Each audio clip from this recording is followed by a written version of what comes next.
Et le booktube, j'espère que vous allez bien. Je viens de me rendre compte que mon intro s'est faite la malle. Donc on se retrouve aujourd'hui, comme vous aurez pu le deviner, pour mon bilan de 2023. Du coup, je me suis arrêtée au mois d'avril pour mes avis l'ivresse. Du coup, je vais passer très rapidement de janvier à avril, vu que je vous ai déjà fait des vidéos. Donc si ça vous intéresse, je vous invite à aller les voir. Et du coup, d'avril à maintenant, je détaillerai un peu plus, vu que je vous ai pas encore parlé de ces livres. Et sachant que décembre n'est pas encore fini, j'ai quelques prévisions pour décembre. Il me reste genre 2 livres à lire, mais je vous en parlerai plus en détail. Mais du coup, voilà, je vous laisse avec la suite de la vidéo.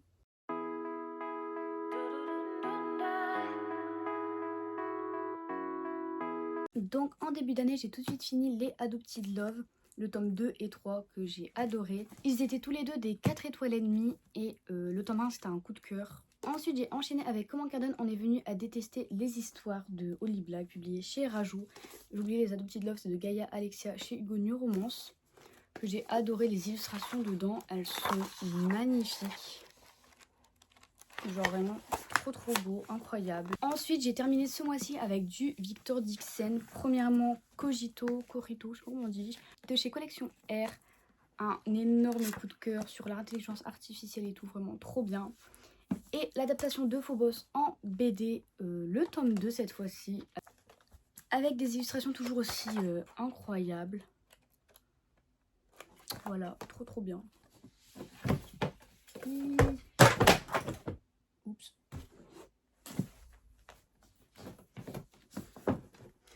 C'est des livres de cours, pas très grave. Ensuite, j'ai commencé février en continuant la saga Assoiffée de Tracy Wolff. Je sais pas si elle a un nom, comme par exemple le Prince Cruel. Le nom de la saga, c'est Le Peuple de l'air. Du coup, je sais pas si celle-là a un nom, mais on va dire Assoiffée. Convoité, c'était un coup de cœur. Ensuite, j'ai enchaîné avec Absolu. Incroyable ce livre, vraiment, il faut que vous le lisiez absolument. À peine lu, il est parti dans le top de mes livres préférés. Parce que comme vous savez, c'est impossible de choisir un seul livre étant la fille la plus indécise du monde. D'ailleurs, je me demande si je vous ai déjà fait ma vidéo sur mon top de mes livres préférés de tous les temps. Faudrait que je pense à la faire si je l'ai pas faite, et je crois que je vous l'ai pas faite. Oups, c'est dédicace en plus. Je l'avais lu à l'occasion des dédicaces de Margot Dessen. Mais j'ai adoré, voilà, il faut que vous le lisiez, c'est incroyable. Ensuite, j'ai terminé ce mois avec Roméo et Juliette de William Shakespeare. Je l'avais déjà lu et étudié au collège, mais j'avais très envie de le relire. De base, je voulais le relire en anglais, mais je l'avais déjà en français. Du coup, je me suis dit que j'allais pas encore racheter un livre. Du coup, je l'ai lu en français. Et c'était un 4 étoiles et demie. Ensuite, j'ai commencé le mois de mars avec 2 lectures pour les cours, qui étaient pour un oral. Du coup, j'ai commencé avec Aller une partie de Agatha Christie et Mother on the Orient Express de Agatha Christie aussi. J'ai adoré les deux. De base, j'en avais commencé un autre, c'était The Awakening par Kate Chopin, mais j'ai pas du tout accroché. Du coup, je me suis dit, pourquoi pas tenter Agatha Christie, et j'ai adoré ces 2 tomes. Ils ont tous les deux 4 étoiles. Ensuite, j'ai enchaîné avec Love and Other Words de Christina Loren, qui était incroyable, un vrai coup de cœur, que j'ai en plus pu faire dédicace au FNR. Franchement, trop bien, c'était trop bien, je vous recommande à 100%. Et j'ai fini le mois de mars avec The Love Hypothesis de Ali Hazelwood, qui était un 4 étoiles. Ça aurait pu être, je pense, un 5 étoiles, voire un coup de cœur. C'était pas de la 3e personne. Mais je pense que vous commencez à me connaître et que je suis pas très fan des 3e personnes. Je trouve que ça met une séparation entre le personnage principal et le lecteur. Tandis que quand c'est gens, en fait, on peut plus se mettre à la place du personnage et ressentir les émotions. Tandis que quand c'est la 3e personne, il y a comme une mise à distance en fait, et je suis pas très fan. J'ai plus de mal à rentrer dans l'histoire, à me mettre à la place et tout, mais enfin bref, mais sinon c'est un 4 étoiles quand même parce que c'était vraiment incroyable. Ensuite, le mois d'avril, c'était le mois où j'ai arrêté les cours. Vu qu'avec ma fac, on arrête très tôt les cours, du coup j'ai pu lire énormément et vous allez voir ça. Du coup, ayant comme objectif pour cette année 2023 de lire beaucoup plus en anglais, vu que je suis en licence d'anglais quand même un minimum, et que les livres anglais sont beaucoup moins chers que les livres français, c'est donc plus rentable. J'ai commencé avec Well That Wasn't Expected de Jessica Sutanto, c'était très sympa. Ensuite, j'ai enchaîné avec le 3e tome de La Carte des Confins, La Destinée de l'Avalon, qui est comme une sorte de préquel des 2 premiers tomes. Coup de cœur, c'était incroyable, vraiment. La Carte des Confins, je ne le dirai jamais assez, mais c'est trop bien, c'est incroyable. L'univers des pirates, il y a énormément de références à Pirates des Caraïbes. En plus, là, il y a un dernier tome qui va sortir, j'ai trop hâte. En plus, j'ai pu voir l'autrice en dédicace. Elle est hyper adorable, elle est trop gentille, franchement, j'adore. Ensuite, j'ai lu Empoisonné de Tracy Wolff, qui était un 4 étoiles et demie. Et j'ai enchaîné avec un livre que j'ai trouvé dans une boîte à livres qui s'intitule Je vous demande le droit de mourir de Vincent Humbert. C'est la première fois que je tentais un nouveau genre. Ça, c'est plus de l'autobiographie, je pense. C'était très très touchant l'histoire de ce monsieur. C'est vraiment un livre à lire. C'était incroyable, très touchant vraiment. Ensuite, j'ai continué avec The Upside of Falling de Alex Light.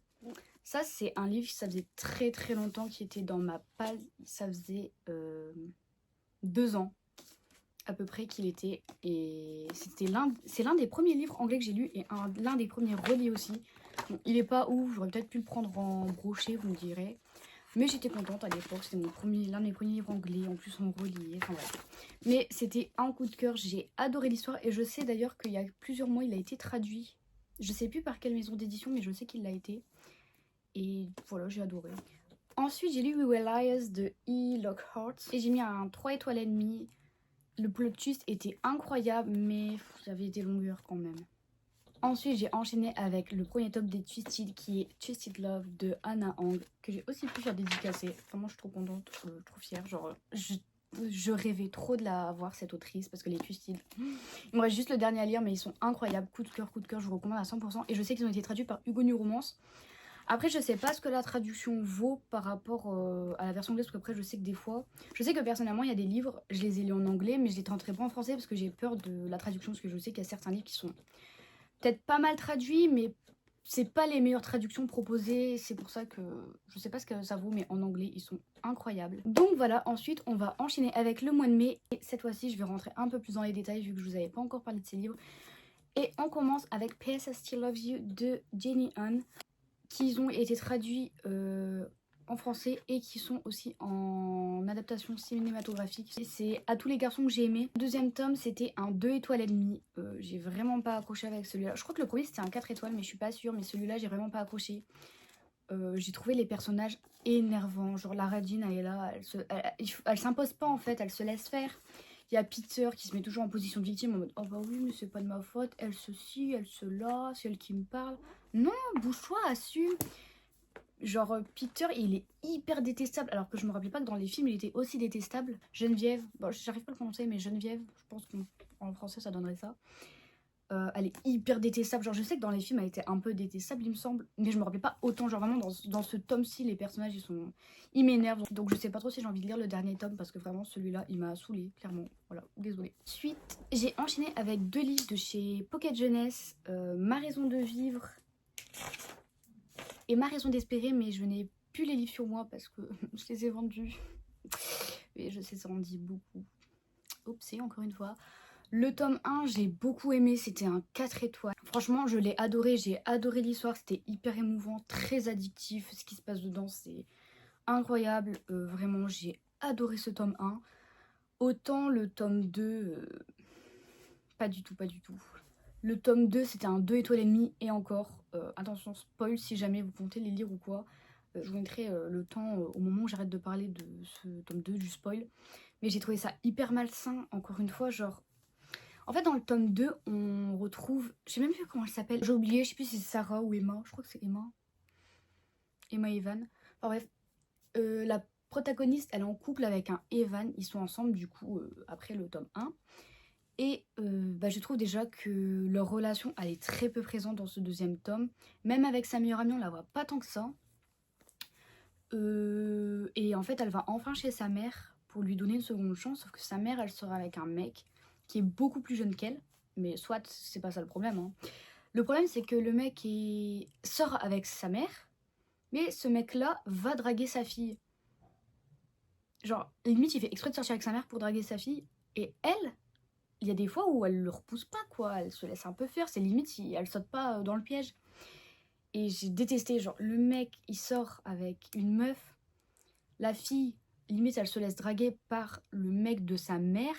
Alors qu'elle-même, elle a un mec. Genre, dès qu'elle a tromperie dans les livres et tout, je déteste. J'aime pas trop. Surtout, non, c'est non. Enfin bref, voilà. J'ai pas du tout aimé. Ensuite, pour remonter la barre, j'ai enchaîné avec Twisted Games, toujours de Hannah Hong, qui est... encore dédicacé. C'était trop bien. J'ai adoré la trope Bodyguard. Incroyable, mais pardon, mais excusez-moi. Waouh. Il est super annoté, lui. Genre vraiment, c'était trop bien. C'était un coup de cœur. Dans ce tome-ci, on passe par toutes les émotions. Et je crois que c'est mon préféré des Twisted. Pas que les autres sont nuls, les autres sont incroyables, tous des coups de cœur. Bon, j'ai pas lu le tome 4, je vous parlerai du tome 3 tout à l'heure, mais je crois que c'est quand même mon préféré. Il était trop bien. Ce qui se passe dedans, les plot twists et tout. Incroyable, j'adore. Je recommande à 100% les Twisted, encore une fois. Ensuite, on enchaîne avec la saga des Shatter Me. Donc, fin mai, j'ai commencé les Shatter Me. Je vous allez voir, je les ai tous enchaînés. J'ai lu les 3 premiers tomes de cette saga qui est Shatter Me. Les couvertures sont incroyables. Unravel Me et Init Me. Celle-là, c'est ma préférée. Elle est magnifique. Clairement, c'était incroyable. Genre, je peux comprendre que à la fin de ce tome, on puisse s'arrêter et se dire... Ah ouais, non, mais en fait, parce qu'on peut penser que certaines choses arrivent assez vite, on se dit, oh, en fait, ça arrive super tôt, alors que la saga, elle fait quand même 9 tomes. Je peux comprendre qu'on puisse arrêter de déception, on se dit, ouais, certaines choses arrivent beaucoup trop vite, et tout. Croyez-moi, s'il y a 9 tomes, c'est que ce qui se passe dedans, c'est rien du tout, hein. C'est tout, mais croyez-moi, tout est bien calculé, donc s'il vous plaît, par pitié, ne vous arrêtez pas au tome 1, parce que vous dites, ça arrive trop vite, je déçu tout. Rien n'arrive par hasard, pensez aux autres tomes qu'il y a derrière, ce qu'il y a dedans. C'est que le commencement. Enfin bref, du coup, j'ai lu ces 3 premiers tomes, sans surprise, des coups de cœur. En juin, du coup, j'ai enchaîné avec tout le reste. Donc, on a Restore Me, on a Defy Me, Imagine Me, et les nouvelles, donc Unite Me, Find Me et Believe Me. Genre, cette saga était incroyable du début à la fin, ce qui se passe dedans, les plot twists de dingue, mais excusez-moi encore une fois, mais... Vous devez lire cette saga vraiment incroyable. Encore une fois, je sais pas ce que ça vaut en français, mais je sais qu'en anglais, ils sont incroyables. Et les nouvelles, elles sont vraiment trop bien parce que dans ces deux-là, en fait, on suit des moments clés en fait de l'histoire durant les tomes, mais du point de vue de certains personnages. Et c'est incroyable parce que du coup, on est là, on peut enfin voir ce que eux ressentaient à ce moment-là, ce qu'ils en ont pensé, leur point de vue à eux. C'était trop bien. Et ça, c'est comme une sorte d'épilogue de la saga. C'était trop bien ce qui se passe dedans. Franchement, j'ai adoré. Petite parenthèse, à Noël, j'ai eu l'édition collector du tome 1 de Shatter Me de chez Electric Monkey. Il est incroyable. Trop beau. Bon, par contre, les revendeurs sur Vinted qui revendent ça, je sais pas combien, alors que de base, ça coûte 16 livres 99. En euros, ça a fait arrondi 20 euros, quelque chose comme ça, quoi. Je l'ai payé 27,90 €, soit avec les frais de livraison, 32 € et quelques. Voilà, super. Mais bon, il était tellement magnifique, j'ai foncé encore. C'était pas le plus cher, hein. Il y a eu du 55 €, du 70 €. Ça m'énerve, c'est les gens qui achètent des éditions collector. Tout ça pour les vendre hyper cher sur Vinted. Genre, le livre de la nuit d'Holly Black, des fois je le vois passer à des 55 € passé tout sur Vinted. Alors qu'en plus, c'est même pas des éditions collector, genre rares, limitées. Ok, des fois il y en a certaines, c'est censé être délimité, mais on les retrouve quand même en magasin. Donc au final, les gens ils se ruent sur les éditions collector pour les revendre super cher, sauf qu'au final. Bah, il y en a encore plein en magasin en fait, donc ça sert à rien de faire ça. Enfin, ça m'écœure les gens qui font ça, voilà. Ensuite, on arrive au mois de juin avec Want to Love de Tyler Jenkins Reid. J'espère que je dis bien. L'autrice des 7 maris d'Evelyn Hugo que j'avais lu en français, c'était incroyable et je voulais trop découvrir sa plume en anglais et celui-là me tentait trop. Pour vous faire le speech, c'est un couple, une femme et un homme qui fêtent leur anniversaire de mariage, mais ça fait un moment qu'ils sont mariés. Ils sont assez riches quand même, hein, je crois. Et donc son mari était censé la rejoindre parce qu'il avait un rendez-vous prévu pour son travail et il était censé la rejoindre dans l'hélicoptère. Boum, l'hélicoptère se crache, il est déclaré mort. Et puis du jour au lendemain, elle a réussi à refaire sa vie, mais du jour au lendemain, elle reçoit un appel. C'est lui qui l'appelle et qui lui dit « C'est moi, je suis vivant, je suis là, viens me chercher ». Et du coup, bah, s'ensuit plein de questions. Qui va-t-elle choisir entre son nouveau copain ou celui qui revient d'entre les morts? Que lui est-il arrivé? Comment s'en est-il sorti? Plein de questions comme ça, c'était trop bien. C'était un coup de cœur et je vous le recommande à 100%. Ensuite, durant le mois de juin et juillet, j'ai enchaîné avec des livres pour les cours pour la rentrée. Donc, on commence avec The Turn of the Screw de Henry James, où j'ai mis 2 étoiles et demie. L'histoire était, ma foi, plutôt originale, mais il y avait quand même quelques longueurs. Quand même certains passages assez difficiles à comprendre quand même. Et vu que bah, c'est de la littérature du 19e, je crois, un truc comme ça. Enfin, ça date pas de nos jours, du coup, bah, c'est un peu en ancien anglais. Il y a certains mots quand même assez compliqués à comprendre. Mais l'histoire était quand même pas mal originale, donc 2,5. Ensuite, j'ai enchaîné avec Happy Place de Emery Ensuite, j'ai enchaîné avec Happy Place de Emily Henry. C'était donc un 4 étoiles. C'était une lecture hyper émouvante où on passe par toutes les émotions, de l'hilarité, je sais comment on dit comme ça, à la tristesse, en bref, c'était waouh.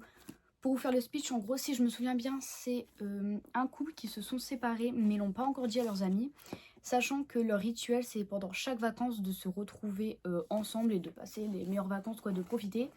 Sauf que cette année, c'est la dernière année qu'ils pourront faire ça vu que la maison a été mise en vente. Et ces deux ex, du coup, ne veulent pas gâcher leurs dernières vacances avec leurs amis et tout. Et ont décidé de ne rien leur dire et de faire comme si ils étaient toujours ensemble en fait. Et du coup on va voir qu'est-ce qui va se passer et tout. Voilà quoi. Mais du coup j'ai eu un peu de mal au début, j'avais l'impression qu'il se passait pas grand chose, c'était un peu plat. J'ai adoré les personnages principaux, qu'ils étaient hyper émouvants et attachants, mais aussi les personnages secondaires. Et j'ai beaucoup aimé la plume d'Emily Henry. D'ailleurs j'ai encore 2 livres à lire d'elle, j'ai Beach Read et People We Meet on Vacation. Mais j'attends les vacances je pense pour les lire, enfin les grandes vacances d'été. Mais voilà, c'était quand même une lecture très sympa. Deuxième lecture pour les cours, il s'agit de The Happy Prince and Other Tales de Oscar Wilde. Celui-ci, c'était un 4 étoiles, j'ai beaucoup aimé. Dedans, je crois, il y a 4 ou 5 histoires. J'ai adoré, franchement, les histoires, elles étaient hyper sympas. À chaque fois, il y a des morales et tout, vraiment. Trop bien. Et j'ai fini ce mois de juillet avec The Stolen Hair de Holly Black. C'était incroyable, j'ai adoré, coup de cœur. J'ai adoré découvrir l'histoire de Shen, même si du coup c'est pas du point de vue de Shen mais de Suren, une autre fille qu'on a déjà croisée dans la saga du peuple de l'air il me semble, oui. Et j'ai adoré son personnage à elle, il était hyper attachant, hyper émouvant. J'ai adoré cette histoire, c'était trop bien, j'ai trop hâte d'avoir la suite. Et j'ai aussi très hâte, puisque j'ai acheté, on la voit vite fait ici, l'édition collector de L'Héritier trahi du coup de chez Rajo, qui est trop belle. Et j'ai hâte de relire en français pour voir un peu la traduction, ce que ça donne et tout. Ensuite, on passe au mois d'août. Et au mois d'août, j'ai commencé avec Twisted Hate de Hannah Hong, toujours, qui est dédicacé. Coup de cœur incroyable. Cette fois-ci, on a la trope Enemies to Lovers. Ah, je crois que j'ai oublié de préciser, le tome 1, c'était Brother's Best Friend. En gros, elle est amoureuse du meilleur ami de son frère. Là, du coup, c'est Enemies to Lovers. C'était incroyable. J'ai adoré, vraiment. De toute façon, ça se voit je pense, mais voilà, c'était trop bien, les personnages étaient hyper attachants, l'histoire était incroyable, c'était hyper addictif et vraiment comme Enemies to Lovers c'était hyper intense en mode... Enfin bref, je vous recommande à 100% et comme d'habitude la plume d'Hannah Hong elle est incroyable, vraiment foncez. Ensuite, j'ai lu Carrie de Stephen King. C'était donc un 4 étoiles. J'ai beaucoup aimé l'histoire, même si je m'attendais en fait à... Même si dans les livres de Stephen King, je m'attendais à de l'horreur, puisque les ça, j'ai vu les films et ils font extrêmement peur. En fait, je recherchais un livre qui me fasse extrêmement peur et j'avais entendu plein de choses sur Carrie, comme quoi ça faisait très peur et tout. Au final, j'avoue, j'étais un peu déçue parce que... C'est pour ça que j'ai mis 4 étoiles, parce que ça fait pas peur. En fait, c'est plus gore, mais ça fait pas peur. Donc après, ça dépend, peut-être que pour certaines personnes, ça leur a fait peur. Je pense que ça dépend de la sensibilité des gens face à ça, mais étant une grande addict de films d'horreur, en ayant vu énormément, du coup, je suis un peu habituée, du coup, ça m'a pas vraiment fait peur, mais l'histoire reste pour le moins hyper originale et incroyable. Ensuite, j'avais des promotions, vous savez, 2 livres achetés, un livre offert, et du coup, j'en ai profité pour prendre La plus belle histoire du monde de Hubert Reeves, Joël de Rosnay, Yves Coppens, Dominique Simonet, j'espère que j'ai bien dit, et c'était trop bien. J'ai mis 5 étoiles, mais voire même coup de cœur en fait, mais c'était incroyable. Genre en gros, ça part du Big Bang et de toute l'évolution qui s'est faite jusque maintenant, voire même des prémonitions pour le futur, entre guillemets.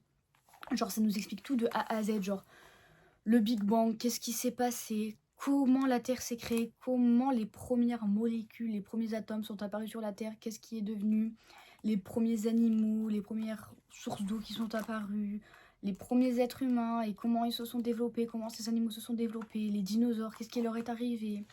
Enfin, incroyable. On en apprend vraiment énormément et on pourrait penser que vu que c'est très scientifique, c'est compliqué à lire, mais pas du tout. J'adorais la mise en page. En fait, à chaque fois, ça fait comme si c'est nous qui posions les questions à ces gens-là, puisque c'est eux qui répondent.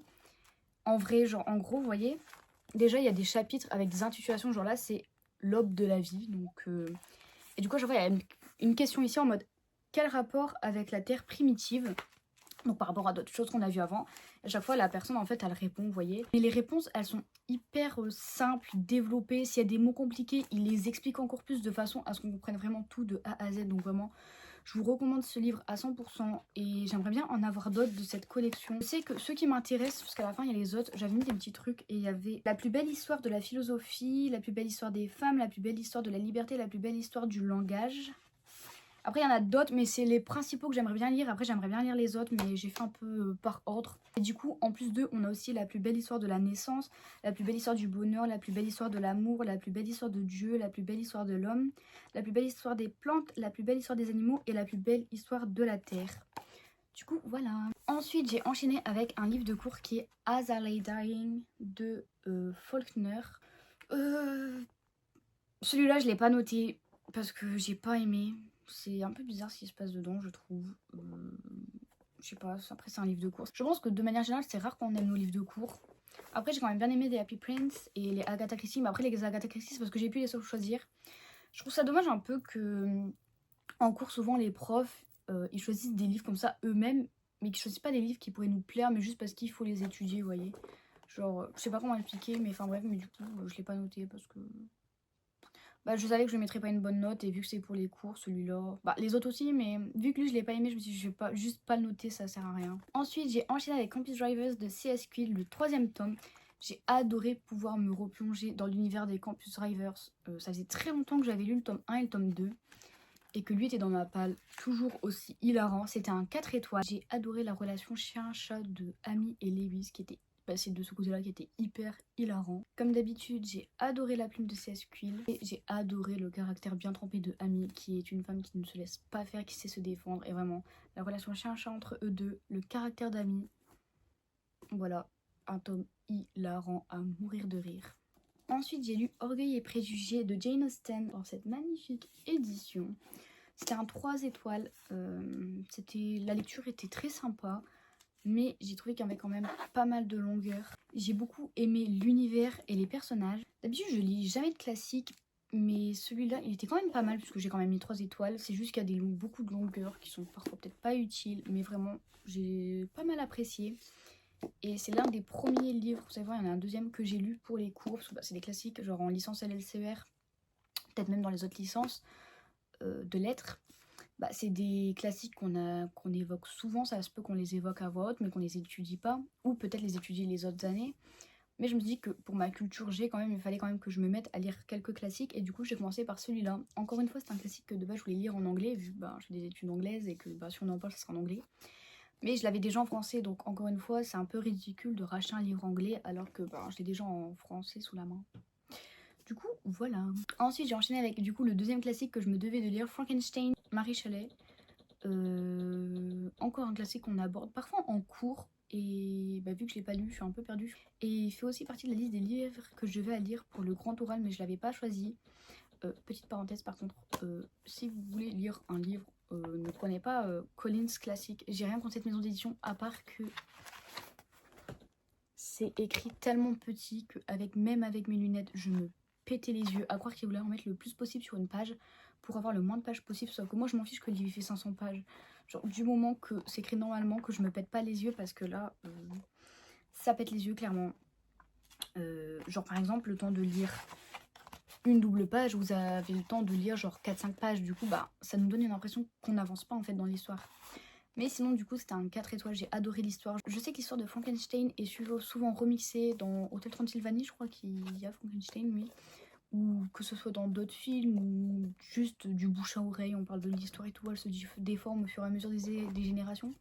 Au final, quand je l'ai lu, j'ai complètement redécouvert l'histoire de Frankenstein. Franchement, je le recommande à tout le monde parce que c'était hyper bien et je m'attendais pas à ce qu'il se passe ça, que ça se passe vraiment comme ça. Déjà, je sais pas comment vous expliquer, mais c'était trop bien.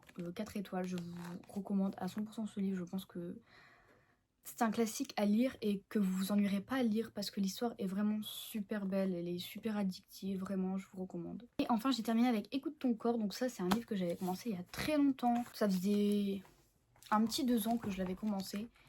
Je l'avais commencé en première et du coup je l'ai fini en L1. Voilà, Mais après, c'est pas non plus un livre qu'on lit en une fois, genre en une semaine ou quoi. Peut-être pas non plus en 2 ans et demi, mais c'est vrai que je l'ai beaucoup délaissé, mais c'était incroyable. C'est de Lise Bourbeau. C'est un coup de cœur, c'est un livre qui nous en apprend énormément sur nous-mêmes, sur comment mieux se connaître, mieux connaître notre corps, écouter ses besoins. Et ce qui est bien, c'est qu'en fait, à la fin de chaque chapitre, il y a des exercices suggérés à faire pour mieux assimiler le chapitre. Et à la fin, une affirmation à se répéter tous les jours. Et ça nous apprend vraiment énormément de choses sur nous-mêmes. Et je pense qu'encore une fois, ça c'est un livre que tout le monde devrait lire. Parce que vraiment, j'ai appris des choses, mais waouh, genre incroyable. C'est un livre sur le développement personnel du coup. Et je sais qu'elle a sorti il n'y a pas longtemps le tome 2 entre guillemets. Et j'aimerais beaucoup le découvrir pour voir dans ce deuxième tome de quel sujet elle aborde tout simplement. Et en 2024, j'aimerais lire un peu plus de livres sur le développement personnel parce que je sais que j'en ai 2 dans ma palle que j'ai toujours pas lu. Mais ça ne saurait tarder. Ensuite, on arrive en septembre. En septembre, je n'ai pu lire que 3 livres qui sont les Inheritance Games. Le premier tome était un 4 étoiles et demi. J'ai beaucoup aimé ce tome-ci, c'était incroyable. C'est plein de secrets, c'est hyper addictif. J'ai aussi pas mal aimé les petites touches d'humour par-ci par-là de certains personnages. Mais il n'y a pas que des secrets, il y a aussi beaucoup de révélations dans ce tome-ci, même si c'est pas celui où on va avoir les plus grosses révélations vu qu'il y a encore 2 tomes après, mais vraiment incroyable. À peine après l'avoir fini, il me fallait absolument le deuxième tome. Lui aussi est un 4 étoiles et demi, pareil, hyper addictif. On a plein de révélations, on se demande mais qu'est-ce qui se passe et tout. Mais aussi, encore une fois, beaucoup de secrets. Et encore une fois, à peine fini, on enchaîne avec le tome 3, qui lui était un 4 étoiles. Donc comme d'habitude, on retrouve tout ce côté à suspense, addictif, avec beaucoup de retournements de situation. Et surtout, les révélations tant attendues qu'on attend depuis les 2 premiers livres. J'ai mis 4 étoiles et pas 4 étoiles et demie ou 5 étoiles, tout simplement parce que celui-ci, j'ai trouvé qu'il y avait un peu plus de longueur que les autres tomes, mais en soi, il restait quand même super. Donc, j'ai beaucoup aimé cette trilogie. Le dernier tome sur Grayson, le tome 4, sur Grayson. Je suis pas sûre. Non, c'est pas sur Grayson. Non, c'est sur les fils Orso, je crois. Et je crois qu'il y a même un 5e tome de prévu. Bah, en anglais, en tout cas, après, je sais pas s'il sera traduit, je pense que si. Mais je sais pas si je le lirai tout de suite, mais en tout cas, ces 3 tomes-là étaient vraiment pas mal du tout. En octobre, j'ai lu Libéré de Tracy Wolff. Je lui ai mis 4 étoiles. Pour moi, c'est le tome qui conclut très bien la saga. Dedans, on a enfin toutes les révélations tant attendues. Enfin, le fameux combat final et tout. Enfin, il se passe plein de trucs. Même si j'ai trouvé qu'au début, il y avait peut-être un petit peu de longueur. J'ai aussi beaucoup aimé les 3 derniers chapitres bonus, comme d'habitude qu'on a, mais cette fois-ci, on a un chapitre bonus qui se passe dans le livre, sur un point de vue d'un certain personnage. Mais je vous avoue, je pensais que c'était le dernier tome. Bon, même si je sais qu'ils ont tout découpé et que du coup c'est impossible, mais ce que j'ai pas compris, c'est que quand j'ai lu la fin avant les chapitres bonus, pour moi je me suis dit, bah, cette fin ça clôture très bien la saga. Enfin, sur quoi va être le prochain tome? Parce que j'avais déjà vu l'annonce du prochain tome. Et en fait, on préchonne un peu le prochain tome dans le dernier chapitre bonus. Mais j'ai pas compris. Pour moi, cette saga pouvait très bien s'arrêter ici. Et en fait, le prochain tome, pour moi, c'est comme une intrigue secondaire. Vous savez, souvent, ça se peut que dans des livres, il y a l'intrigue principale et il y a les sous-intrigues. Et pour moi, le prochain tome qui arrive, pour moi, c'est comme une sous-intrigue. Genre, je vois pas trop l'intérêt qu'il soit là, en fait. J'ai pas trop compris. Genre, je vous avoue, avant de lire les chapitres bonus, j'ai fini, j'ai fait bon, le livre est fini. Mais du coup, ça va parler de quoi les autres? Quand j'ai vu que le dernier pré-shot, le prochain tome et sur quoi c'était, j'étais en mode pourquoi faire? J'ai pas compris, mais pourquoi pas, écoutez. Ensuite, j'ai enchaîné avec Misery de Stephen King, qui était un 4 étoiles. Bon, encore une fois, je pensais avoir un livre d'horreur. Bon, c'était pas un livre d'horreur, c'était plus gore, encore une fois. Mais j'ai beaucoup aimé cette histoire. Vraiment, waouh. Ce qui se passe dedans, c'est incroyable. Et j'ai beaucoup aimé, c'est qu'à la fin, il y a dans les remerciements, en fait, il remercie parce qu'en fait, il s'est renseigné sur des infirmiers par rapport à ce qui se passe dedans. Et c'est ça que j'aime bien, c'est quand les auteurs se renseignent pour pas nous dire n'importe quoi. Bon, même si en soi, si on s'y connaît pas, on pourrait très bien se dire, bon, c'est normal. Mais j'aime bien quand les auteurs font vraiment des recherches comme Victor Dixon pour tous ses livres. Genre Phobos sur le voyage dans l'espace, Cogito pour l'intelligence artificielle et Extincta pour la fin du monde. À chaque fois, il a été voir des spécialistes justement pour ne pas dire n'importe quoi. Et ici, du coup, pareil. Et j'ai adoré l'histoire. Genre déjà, première question que je me pose, c'est comment cet auteur a eu ça en tête, genre comment il a eu cette histoire, les faits qui se passent dedans, comment il a pu se penser à dire oh tiens ici se passait ça, genre vraiment c'est incroyable. Voilà, j'ai beaucoup aimé, c'est un 4 étoiles. Et c'était terrifiant, mais pas terrifiant dans le sens où il y a des éléments surnaturels qui apparaissent, ou ça fait peur justement, mais terrifiant dans le sens où, bah c'est entre guillemets, quand on est dans l'histoire, c'est réel ce qui se passe. Genre on se dit, ça nous fait pas peur parce qu'il y a un esprit ou quoi, mais ça nous fait peur parce que c'est une personne qui inflige ça à une autre personne. Et on est là en mode, mais comment c'est possible, comment ça peut exister? Et voilà, c'est trop bien, je recommande. Ensuite, j'ai lu le 4e tome de Campus Drivers pour le FNR. Bon, même si finalement j'ai pas pu rencontrer CS Quill, mais j'ai une dédicace d'elle quand même, puisque j'avais gagné ce livre dans un concours. Donc je suis vraiment contente d'avoir moins une dédicace, même si j'ai pas pu la rencontrer. Il était incroyable ce livre, ok? Coup de cœur. Déjà on peut voir tous les post-it jaunes que j'ai mis. Genre c'était hilarant. Vraiment. Et je vous jure, il n'y a pas un chapitre où on ne se tape pas une barre dans ce 4e tome. En plus, c'est une brique et on peut se dire souvent, c'est vrai que quand on a des briques comme ça arrive malheureusement, mais il y a quand même des longueurs. Parce que c'est un peu dur, je trouve, de rendre un roman hyper addictif du début à la fin. Mais celui-là, pas un seul moment il y avait de la longueur. J'ai pas vu le temps passer. Vraiment, j'ai pas vu les chapitres passer, c'était incroyable, addictif de A à Z. Je me suis même pas ennuyée une seule fois tellement c'était hilarant.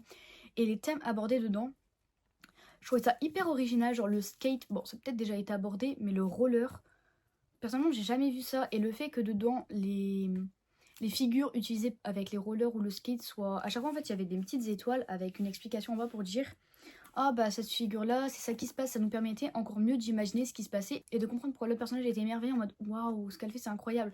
Parce que bah, ne connaissant pas les figures, on peut se dire oui bon ça a l'air bien mais je connais pas. Mais non c'est incroyable. Ensuite j'ai lu Pulmoche recherche partenaire pour Noël de Fanny Mijani Mirani. Je sais pas comment on dit.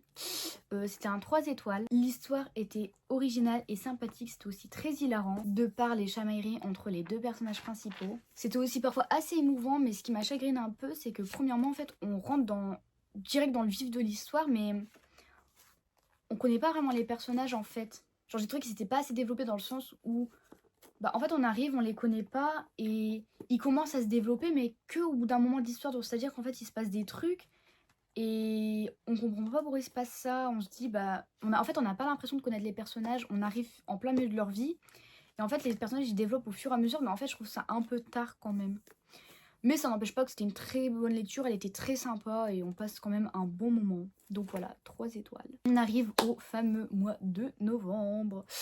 Au mois de novembre, j'ai lu qu'un seul livre parce que bon, c'était pas forcément le meilleur mois de l'année pour moi. J'étais pas vraiment une panne de lecture, mais c'était plus bah, pas de motivation de lire pour des raisons personnelles. J'avais vraiment pas envie de lire. J'ai touché à qu'un seul livre du coup. Et encore, je l'ai lu à la fin du mois. Je me suis dépêchée de le lire parce que ça me faisait un peu de la peine. Je me disais, il faut au moins que j'ai lu un livre ce mois-ci parce que sinon, un mois sans livre, ça fait beaucoup. Genre, en fait, c'est pas que j'avais pas envie de lire, j'avais envie de lire, mais j'y arrivais pas tout simplement. Enfin bref, pour des raisons personnelles, mais passons outre. Du coup, j'ai commencé La fille du roi pirate de Tricia Levenseller et c'était un 5 étoiles. Comme vous le savez, j'ai adoré La carte des confins de Marie Roplin et depuis, je ne rêve que de livres de pirates. Et du coup, j'avais acheté celui-là il y a un petit moment et je me suis enfin décidée à le lire parce que j'avais trop envie de lire des trucs de pirates. Je pense que les livres de pirates deviennent ma passion. Et j'ai beaucoup aimé l'univers, l'intrigue, les personnages, c'était trop bien. Les plots twists aussi étaient incroyables, même si, attention, spoil, mais sans spoil, c'est par rapport au titre du tome 2, mais si jamais je vous mets le temps ou j'arrête d'en parler. Même si, ce que je trouve dommage, c'est que dedans, il y a un plot twist qui est assez prévisible à partir d'un certain temps. Mais au début que l'autrice commence à mettre en place ce plot twist, c'est un peu compliqué à deviner. Mais à cause du titre du tome 2, en fait, je trouve qu'il est facilement devinable beaucoup trop vite. Même s'il l'est, mais beaucoup plus loin dans l'histoire, quoi. Je trouve ça un peu dommage, mais sinon j'ai beaucoup aimé cette histoire. C'était incroyable ce qui se passe dedans. Hyper original. Je recommande. On arrive enfin en décembre où du coup je vais vous faire une partie de mon bilan de décembre puisque décembre n'est pas fini. Je vous expliquais, j'espère lire 2 livres et tout. Mais du coup on commence le mois de décembre avec La fille du roi pirate, toujours de Tricia Levenseller. Celui-ci était un 4 étoiles sur 5. J'ai beaucoup aimé ce 2e tome qui était hyper prenant et rempli d'action, avec des plot twists mais vraiment incroyables. C'était aussi rempli de beaucoup d'émotions et très touchant. Et on a enfin les révélations tant attendues. C'est toujours très addictif avec toujours cette touche d'humour que j'adore. Donc voilà, la plume, j'ai beaucoup aimé la plume durant ces 2 tomes, elle était très jolie. Et du coup, je vous recommande ces 2 tomes. Après ça, j'ai enfin lu Un automne pour te pardonner de Morgane Moncomble, qui était un coup de cœur. Ce plot twist de dingue, excusez-moi, mais en plus je l'ai super bien noté comme d'habitude. Je trouve que cette autrice, sa plume est incroyable, elle a un talent vraiment, genre je vous jure, quand vous pensez avoir deviné le plot twist, elle arrive à vous faire penser que non, c'est pas possible, ça peut pas être ça, et à vous mettre sur d'autres pistes pour au final vous prendre par derrière et au final le plot twist est juste incroyable, genre vraiment. Dans ce tome, on passe par toutes les émotions, c'est hilarant mais hyper touchant, c'est super addictif. Les personnages sont très attachants et je trouve ça incroyable comment Morgane Moncomble a réussi à faire ressortir l'intensité de la relation des 2 personnages principaux à travers sa plume. En parlant de la plume, elle est digne de Morgane Moncomble, elle a été incroyable, hyper addictive. J'ai 1 million de citations dans ce livre, c'est une dinguerie. Elle était incroyablement belle et super addictive et je vous le recommande à 100%. Ensuite, j'ai enchaîné avec Absolu, le tome 2, que du coup j'avais pas pu lire à sa sortie à cause... Parce que j'étais au éphémère et du coup après on était en novembre, vous savez, mais du coup je l'ai enfin lu. C'était incroyable ce qui se passe dedans, mais pardon, encore une fois on finit sur une fin qui nous laisse sur notre fin, c'est le cas de le dire, genre c'était trop bien. Et celui-là du coup le premier était à noter déjà avec des post-it, mais celui-là j'ai pu encore plus la noter, je sais pas si vous allez voir. Bon, j'ai eu un problème de stockage, mais c'est pas grave. Du coup j'en étais à Absolu. Mais ce 2e tome change quand même très fortement du premier, mais je vous dirai pas pourquoi parce que pas de spoil, mais vraiment on a enfin plein de révélations, on a encore de nouveaux secrets qui s'ajoutent déjà au premier tome. Franchement c'était incroyable, je vous recommande vraiment de lire Absolu. Ensuite j'ai lu La romance de l'Avent, Un cœur pour Noël de Sophie Germain chez Ozu Roman. Donc du coup c'est la romance de l'Avent, vous savez, qui s'ouvre et tout. Du coup, je lui ai mis un 2 étoiles et demie sur 5 dans le sens où j'ai beaucoup aimé le concept déjà de romance de l'Avent. L'histoire était plutôt originale et sympa à lire, mais c'est avec la plume que j'ai un petit peu de mal, dans le sens où j'ai trouvé que certains dialogues et certains passages paraissaient pas forcément super naturels. Je sais pas si vous allez comprendre ce que je veux dire, dans le sens où quand on lit un livre en fait, bah normalement on se rend pas compte qu'on est en train de lire, on est à fond dedans et tout, puis c'est comme si ça se déroulait sous nos yeux. Or des fois j'étais en train de lire et je me rendais compte que j'étais en train de lire dans le sens où bah, c'est pas fluide, c'est pas naturel, genre je sais pas comment vous expliquer, je sais pas, vous comprendrez, mais genre quand je lisais je me dis en fait voilà, j'avais l'impression que c'était un peu scripté entre guillemets et du coup bah, c'est assez perturbant et il y a certains personnages aussi qui m'ont un peu saoulée par rapport à leur réaction qu'ils ont eu face à certaines choses alors que eux-mêmes bah, ils sont pas forcément irréprochables. Donc voilà. Voilà, et pour les 2 derniers romans que je souhaiterais lire, donc j'ai tout d'abord commencé Comment survivre à Noël avec son ex de Ludo Debeur que j'avais rencontré au FNR et qui était hyper gentil, adorable. Là j'en suis à la page 139, quasiment la moitié. Donc c'est le premier livre que j'aimerais finir et le 2e livre que j'aimerais lire. Je compte profiter du fait d'avoir réussi à avoir influencé une amie pour faire une relecture et commencer avec les Chez Tourmier. Donc je sais pas si je vais tous les enchaîner ou pas. Mais on verra bien. Du coup, pour le bilan de 2023, on est donc à 20 986 pages lues. Mais avec les 2 autres livres que je vais lire, on sera à peu près à 21 000 et quelques. Pour du coup 60 livres lus et 25 coups de cœur, voire peut-être 26 avec celui-là, mais pour 25 coups de cœur. Et donc mes objectifs de cette année sont largement remplis, sauf un, c'est-à-dire lire 50 livres cette année, c'est fait. Lire 10 livres en anglais, c'est fait depuis le 26 mai. Et lire minimum 4 livres par mois. Il y a juste 2 mois où j'ai pas réussi à en lire 4. Mais sinon, tout est fait. Du coup, voilà, c'était une très belle année livresque. Pas mal de livres lus, beaucoup de découvertes et de très bonnes surprises, de magnifiques livres lus. Et j'ai hâte de voir ce que 2024 va donner. J'espère que vous avez un bon bilan, que vous êtes satisfait de votre bilan. N'hésitez pas à me dire en commentaire et on se retrouve très bientôt.